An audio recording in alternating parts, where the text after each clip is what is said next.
Hello, this is Chris with PixelFreak.com, and today we're taking a look at Skyforce Reloaded. So this is a game that's been out now for months and months, quite a long time. It's made by Infinite Dreams, the developers of Jelly Defense and Shoot the Zombirds, among other really great games, so it's got quality built in.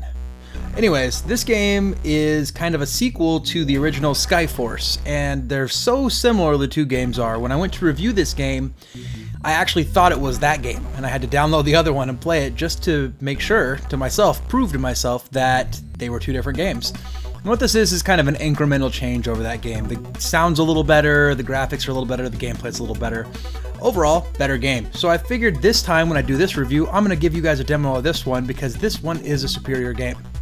Go ahead and start. So you get 3 different difficulty settings, easy, medium, and hard. On easy, the enemies are a little bit less aggressive, but also the objectives are a little bit lower. So in each level you have to destroy enemy barricades and enemy ships, and based on the percent that you defeat in the level, you're given kind of this pass-fail at the end of the level and allowed to proceed on to the next level. They scale as difficulties go up. So I'm going to go with easy because I'm doing a demo. And then you can also choose your stages here. You got 1 through 8. You can start towards the end of the game if you want to. I've been starting right out in the beginning or in the middle of the game.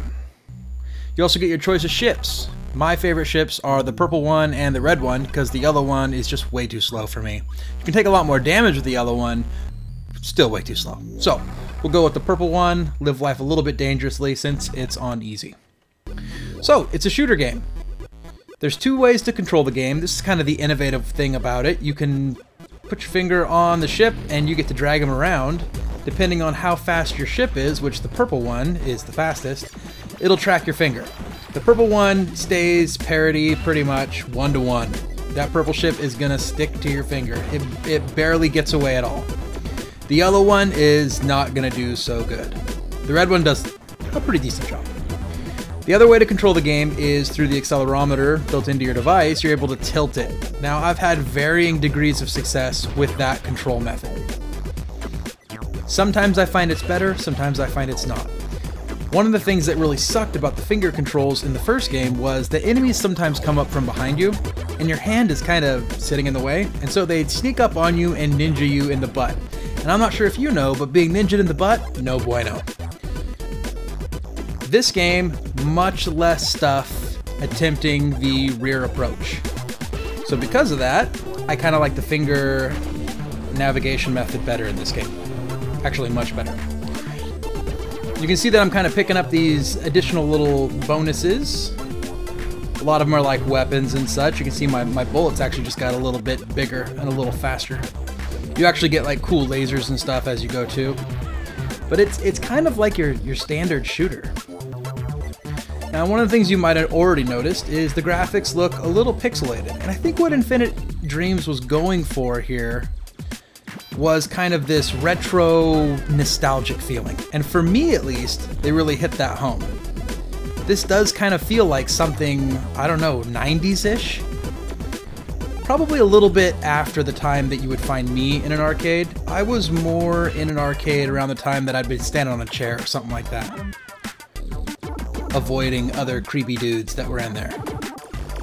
Because at that point, I was just a little tyke.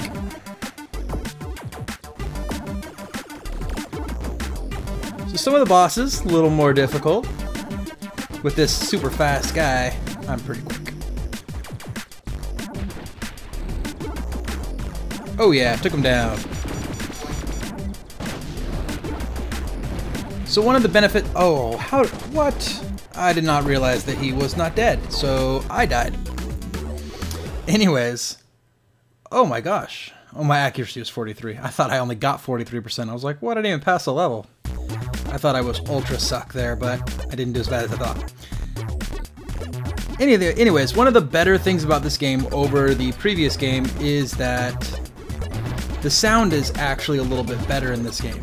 They added a few sound effects and such, which at this point in time, because this game's a little older, it is a little bit dated. It does sound a little dated. They were trying to do something a little more techno-y, and a lot of developers, because the smart device gaming has risen so fast, the technology is also rising really quickly, and so music like this is kind of at this point. It's good, don't get me wrong, I like it. It's better than a lot of other games, but it's not as impressive as it was the day that it was released, unfortunately. Nonetheless, this is a pretty sweet game. It's only 99 cents on iOS and on Android, and so is the original. So if you own the original, my thought is this. If you own the original and you really like the original, this one's worth picking up. If you really like it. If you thought it was okay, you're not going to find anything different here. It's more of the same. If you don't own either of them, buy this one. Check it out first. If you really love it, the first one's close enough and it's just more new levels and different enemies and such. So you might like it as well. But for 99 cents, I think that you shouldn't pass up on both of them. One of them you should own because they're pretty good games. I find that they're pretty fun, and playing on a phone is actually not too bad. I thought it would be kind of hard because a lot of times I game on my tablet, which is what I'm recording this on at the moment. But on a phone, it's not too bad. So anyways, that is the shooter game Skyforce Reloaded. Check it out on the Google Play Store and iTunes App Store today for 99 cents. Until next time, this has been Chris with pixelfreak.com.